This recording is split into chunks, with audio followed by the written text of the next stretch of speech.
Don't forget to like the video, share your thoughts in the comments section, and subscribe to the channel to stay updated with our latest stories. There's a cruel kind of silence that lingers before a storm, the kind that makes you believe everything is fine. That was my life with Nathan. On the surface, we were the picture of success. I was a rising attorney, he was a sought-after architect. We hosted dinner parties, laughed over wine, and exchanged sleepy kisses before bed. From the outside, we looked untouchable. But beneath that carefully curated calm, something was shifting, imperceptible, yet relentless. The way he avoided my eyes, the sudden weekend meetings, the emotional distance he masked with tired smiles. I ignored it, like brushing away a breeze before a hurricane. Because it's easier to believe in the life you've built than to face the cracks forming beneath it. I clung to routine, to the illusion of stability, until the day it all shattered. Looking back, I see it clearly now, how silence can be deceptive, how peace can be nothing more than a well-rehearsed performance. And when the curtain finally dropped, I wasn't prepared for the wreckage waiting behind it. The truce? The calm wasn't safety, it was a lullaby sung by betrayal, rocking me to sleep while my world quietly unraveled beneath me. It was supposed to be just another gray Saturday, quiet, uneventful. Nathan had left early, claiming he had a golf outing with a few colleagues. Nothing suspicious, nothing unusual. But the sky told a different story. Thick clouds rolled in like a warning, thunder grumbling in the distance as rain began to fall, steady and cold. I sat at the kitchen table, coffee gone cold beside my untouched case files, and a strange restlessness stirred in my chest. A knot I couldn't explain. It was the kind of feeling that hums beneath your skin, whispering truths you're not ready to face. On impulse, I reached for my phone and opened the location sharing app we had set up years ago just in case. I wasn't looking for trouble, I just needed reassurance. But when the little blue dot blinked into view, my heart dropped. Nathan wasn't at the golf course. He was across the city, parked at a luxury condo complex I'd never heard him mention. My breath caught. Logic wrestled with instinct, but instinct won. I grabbed my keys and drove into the storm, rain slicing across the windshield like it was trying to stop me. Every red light felt like a warning. Every drop of rain, a countdown. By the time I reached the building, my hands were shaking so hard I could barely hold the elevator button. But some truths don't wait. They erupt, loud, raw, and merciless. And I was about to step straight into one. The door wasn't even locked. That somehow hurt more than I expected. As if their betrayal didn't deserve even the decency of privacy. I stepped inside quietly, the soft click of the door behind me swallowed by the plush silence of the condo. The rain still pelted the city outside, but here, inside this curated expensive silence, was something far colder. And then I saw them. Olivia. Her laughter danced through the room, light and intimate, like she belonged there. Her legs draped over his lap, his hand resting on her thigh like it was the most natural thing in the world. For a moment, the world slowed, no thunder, no heartbeat, no breath. Just the surreal stillness of realizing your life has just been split in two. Olivia noticed me first. She froze mid-logue, her lips parted in surprise. Nathan turned, and the moment his eyes met mine, the color drained from his face. Isla, he whispered, like saying my name might make this disappear. But I wasn't the woman he thought I'd be. I didn't scream. I didn't cry. I just looked at the man I once believed was my forever. Leave, I said, voice steady and low. Both of you. Olivia bolted like a shadow. Nathan stood, reaching out as if he still had a right to comfort. It's not what it looks like, he stammered. Il oged, habiter, sharp sound. It never is, I replied, walking out into the storm. I thought the worst was over when I walked out of that condo, soaked to the bone, heartbreak pounding in my chest like a war drum. I drove aimlessly through the city, windshield wipers battling a storm that felt tailor-made for my unraveling. I pulled into a dimly lit diner parking lot, hands still trembling on the steering wheel, when my phone buzzed with a new message, from a number I didn't recognize. You don't know me, but I think we need to talk. My name is Rachel. I believe my husband is involved with Olivia too. For a long moment, I couldn't breathe. The betrayal was no longer mine alone. It was repeating, echoing in another woman's life. I responded without hesitation. Within an hour, We were sitting across from each other in a booth that smelled of burnt coffee and late-night regrets. Rachel looked like someone who hadn't slept in days. Messy bun, dark circles, a hollow look I knew all too well. We didn't speak at first. Just stared. Two strangers linked not by fate, but by pain. "This is insane," she whispered, her voice shaking. "I didn't think my life would unravel like this." I nodded, every word a mirror. Rachel's husband, Adam, had been hiding Olivia in texts, in late nights, in lies wrapped in excuses. And now, like me, Rachel had found her truth in the most unexpected of places, a woman just as broken, just as furious. We weren't alone. And that changed everything. We didn't plan revenge. We planned clarity. Truth. Exposure. Rachel and I weren't just two scorned women, we were detectives now, bonded by betrayal and driven by the need to pull back every last curtain Olivia had drawn around our lives. Rachel knew Adam's habits well, his favorite bar, his usual nights, the way he thought no one was watching. So we set the trap. She would go in first, blending into the crowd like any other late-night guest at the hotel lounge.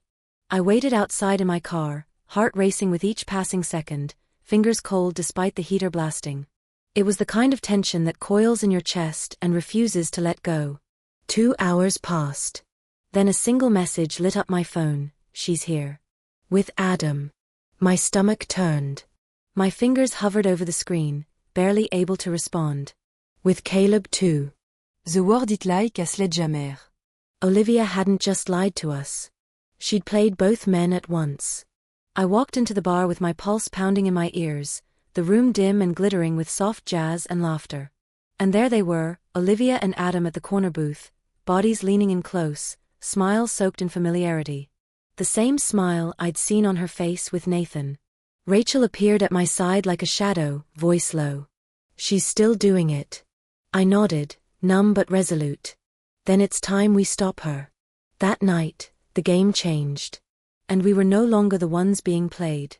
There's heartbreak, and then there's the kind of betrayal that robs the air from your lungs, the kind that rewrites everything you thought you knew about love, trust, and yourself. That night at the bar, watching Olivia touch Adam with the same casual affection she'd shown Nathan, was the moment it all clicked. This wasn't a love triangle. This was a web, and we'd both been caught in it. Olivia hadn't just been a mistake in our marriages, she had been deliberate. Calculated. A master of emotional disguise. And we had loved people who couldn't even see they were puppets in her show. The depth of the manipulation was dizzying. Rachel's eyes brimmed with tears, but her voice was steady. "She's been playing us. All of us." I nodded, numbness giving way to a deeper fury, not just at Olivia, but at the men who let her in. Who made excuses. Who chose fantasy over truth. And suddenly, I wasn't broken. I was clear. This wasn't about salvaging love. It was about reclaiming dignity. We weren't going to scream or fight or beg. We were going to reveal. Olivia had dansé in shadow long enough. The truth, the haute anglade, messy, explosive truth, deserved light. We gathered screenshots, timelines, proof. And when the moment came, when we laid everything bare, the silence in that confrontation said it all. She'd fooled them. She'd fooled us. But not anymore. This was no longer about heartbreak. This was about liberation. And we were finally ready to be free. We chose the park for the confrontation, not because it was neutral, but because it was open. Exposed. No walls for anyone to hide behind. Nathan and Adam arrived first, both wearing the strained, confused expressions of men still clinging to half-truths. Then Olivia walked in, polished and poised, as if she were stepping into a business meeting rather than the ruins of 4 lives. She tried to smile, tried to charm, but there was no room for performance now. Rachel stepped forward and placed the printed screenshots on the bench like exhibits in a courtroom. Olivia blinked. Then shrugged. "I didn't mean for it to happen like this." The words were hollow. Practiced. Nathan turned to her, voice tight. "How long?" Her eyes darted, calculating. It wasn't serious. Not at first. She looked at me, then Rachel. "None of you were happy. I just sped things up." My heart twisted, not from pain, but from clarity. "Then you should have walked away," Rachel snapped. Not set fire to what you never planned to stay in. The silence that followed was brutal. There were no screaming matches, no tears. Just 4 people standing in the ashes of their choices. Olivia didn't apologize. Nathan didn't defend her. And Adam looked as if the floor had vanished beneath him. Rachel and I turned away, not victorious, but unburdened. It wasn't closure. It was reckoning. And in that moment, with the truth finally laid bare, we knew we'd never let someone else write our story again. We weren't looking for revenge, we were searching for meaning in the wreckage.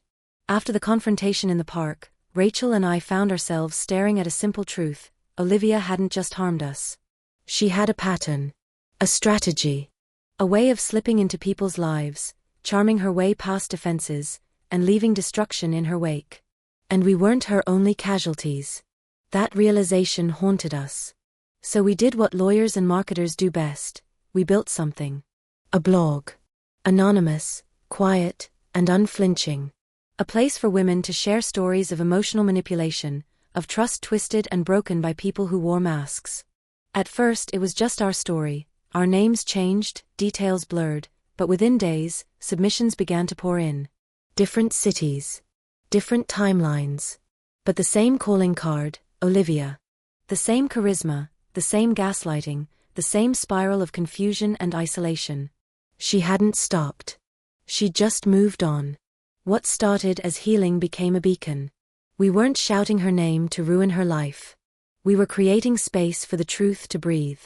And the truth, once freed, has a power all its own. A podcast picked up the blog. Then a journalist. Olivia's name began to circulate, not as a villain in our story, but as a case study in emotional deceit. We didn't post her photos. We didn't write takedowns. We simply made space for the voices she tried to silence. In doing so, we found our own. And vengeance, it turned out, didn't need fire, just light. It came in a plain envelope, no return address, just my name written in slanted cursive that made my stomach twist. I almost didn't open it. But curiosity, faint and detached, won out. Inside was a handwritten letter. From Olivia. I braced myself for venom or manipulation, but what I found was something stranger. Regret. She wrote that she didn't know how to stop hurting people, that it had become second nature. She said Nathan and Adam had both left her in the end. That she was alone. That maybe she deserved it. She wasn't asking for forgiveness, just to be heard. Once, that letter would have destroyed me. Once, I would have read it over and over, dissecting every word for meaning, for hope, for closure. But now? It felt like reading a stranger's confession. I didn't feel anger. I didn't feel sadness. I felt nothing. And in that nothingness, I found peace. Because Olivia no longer held space in my mind. The woman she had hurt didn't exist anymore. I folded the letter and placed it in the back of a drawer, not as a keepsake, but as a symbol. Un marqueur of Aufari des com. She wanted to explain, to justify, to be seen. But I no longer needed her voice to validate my pain. That power had been reclaimed. And as I sipped tea in the quiet of my new life, I realized, healing isn't always a grand revelation. Sometimes, it's simply the moment you no longer need the apology you once begged for. In the quiet that followed the chaos, something unexpected took root: growth. Not loud or triumphant, but slow, steady, and deeply personal. Rachel's business began to thrive, blossoming from late-night ideas scribbled on napkins into a sleek marketing firm downtown. Her name, once whispered in association with heartbreak, was now spoken in boardrooms and client meetings with admiration. And me? I returned to the courtroom, not just as a lawyer, but as a woman reborn. I took on cases that mirrored my past: emotional abuse, manipulation, women silenced by charm and fear. The law, once a profession, became a mission. I found purpose in helping others reclaim their voices, just as I had reclaimed mine. Rachel and I didn't need to talk every day, we had built something deeper. A bond forged in fire and sealed in freedom. The blog still existed, though we no longer managed it obsessively. It lived on as a quiet sanctuary for others, a lantern in the dark. And then one spring morning, Rachel showed up at our favorite coffee shop wearing a blue dress and the kind of smile that only comes from peace. "I met someone," she said, cheeks glowing. "No games. Just good." I smiled, truly smiled, and reached for her hand. You deserve good. So did I. Maybe love would find me again, or maybe it wouldn't. But either way, I wasn't waiting in the ruins. I had rebuilt. And this time, my life wasn't crafted from illusion, it was carved from truth, grit, and grace. In today's world, where appearances can be deceiving and relationships are often filtered through screens and silence, this story is a powerful reminder: trust your instincts. When something feels off, don't dismiss it for the sake of comfort. Emotional betrayal doesn't always come with red flags, it often hides behind routine and charm. Surround yourself with people who value honesty over image, and don't be afraid to walk away from what no longer serves your peace. Healing isn't weakness, it's power. And sometimes, the strongest thing you can do is choose yourself, even when it means letting go of someone you once loved.